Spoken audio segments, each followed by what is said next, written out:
Assalamualaikum warahmatullahi wabarakatuh. Perkenalkan nama saya Mikael Zevanya Ciono dengan NIM 245103037111097.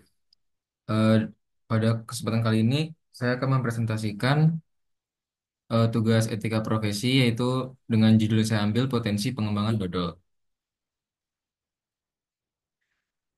Agroindustri merupakan sektor yang berperan penting dalam mengolah hasil pertanian menjadi produk bernilai tambah tinggi. Dengan mengintegrasikan teknologi dan manajemen modern, agroindustri tidak hanya meningkatkan efisiensi produk, tetapi juga menciptakan lapangan kerja, mendukung perekonomian, serta memperkuat ketahanan pangan. Sebagai negara agraris dengan kekayaan sumber daya alam yang melimpah, Indonesia memiliki potensi untuk mengembangkan agroindustri sebagai salah satu pilar utama untuk pembangunan ekonomi nasional.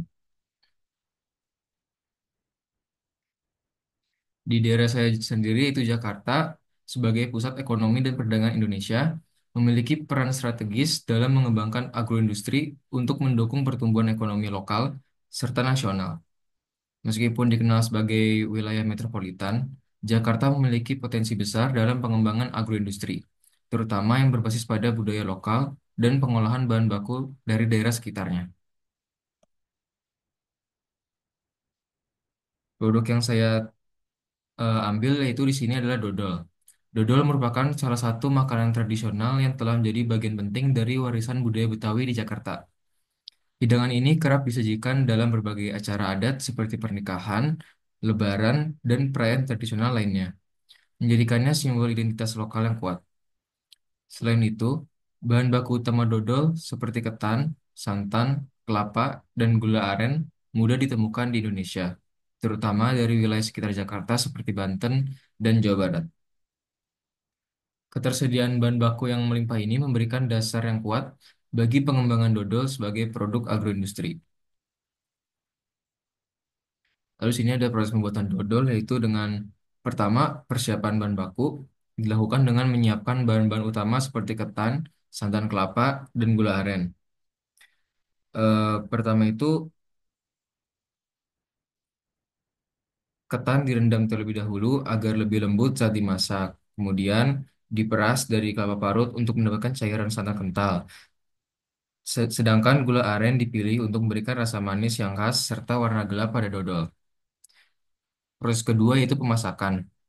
Bahan-bahan tersebut tadi dicampurkan dalam wajan besar dan dimasak dengan api kecil. Proses masak ini memerlukan waktu yang cukup lama karena campuran dari ketan, santan, dan gula aren harus terus-menerus diaduk hingga mengental dan menjadi tarik, menandakan bahwa dodol sudah matang dan siap diolah lebih lanjut. Yaitu langkah terakhir, pengemasan dan penyimpanan. Dodol yang sudah matang dipindahkan ke permukaan datar untuk didinginkan. Lalu dodol dipotong-potong sesuai ukuran yang diinginkan dan dikemas dalam kemasan kedap udara seperti plastik atau kotak karton untuk menjaga kualitas dan keawetannya. Proses ini memastikan dodol tetap enak dan tahan lama untuk dinikmati.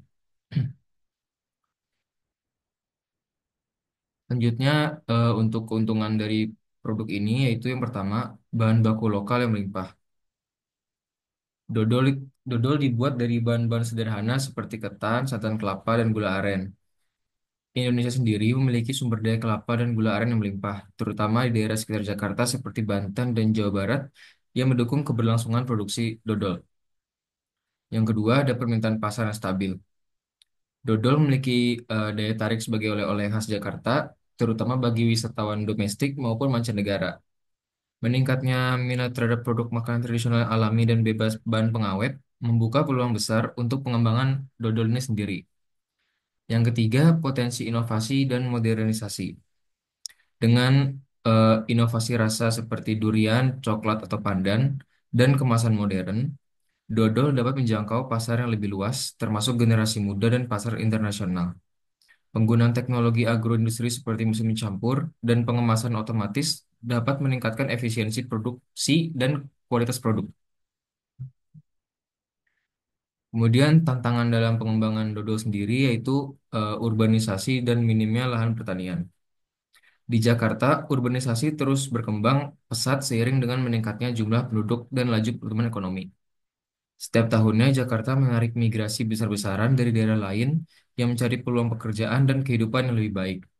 Hal ini mengakibatkan konversi lahan pertanian menjadi lahan pemukiman, industri, dan infrastruktur lainnya.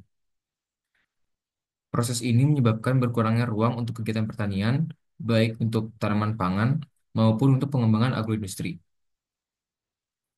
Selanjutnya, yang kedua, kompetisi dengan produk modern. Kompetisi antara dodol dan produk modern adalah tantangan besar, terutama karena perbedaan dalam preferensi konsumen dan sifat produk itu sendiri. Namun, dengan inovasi dalam rasa, kemasan, dan pemanfaatan tren kesehatan, dodol memiliki peluang untuk tetap relevan di pasar yang dipenuhi oleh produk-produk makanan modern. Untuk itu, produsen dodol perlu lebih kreatif dalam mengembangkan produk dan strategi pemasaran agar tetap menarik bagi konsumen, khususnya generasi muda yang cenderung beralih ke produk yang lebih praktis dan sesuai dengan gaya hidup mereka. Terakhir, kesimpulan, pembuatan dodol melibatkan tiga tahapan utama. Yang pertama, persiapan bahan baku, yang kedua, pemasakan, dan yang terakhir, pengemasan. Meskipun memerlukan waktu dan keterampilan, dodol tetap populer berkat rasa dan nilai budaya yang khas. Namun, untuk bersaing dengan produk modern, dodol perlu berinovasi dalam rasa, kemasan, dan pemasaran, serta memanfaatkan teknologi dan media digital. Dengan langkah ini, dodol memiliki peluang untuk berkembang lebih luas dan memberikan kontribusi pada sektor agroindustri dan ekonomi lokal. Sekian presentasi dari saya. Assalamualaikum warahmatullahi wabarakatuh.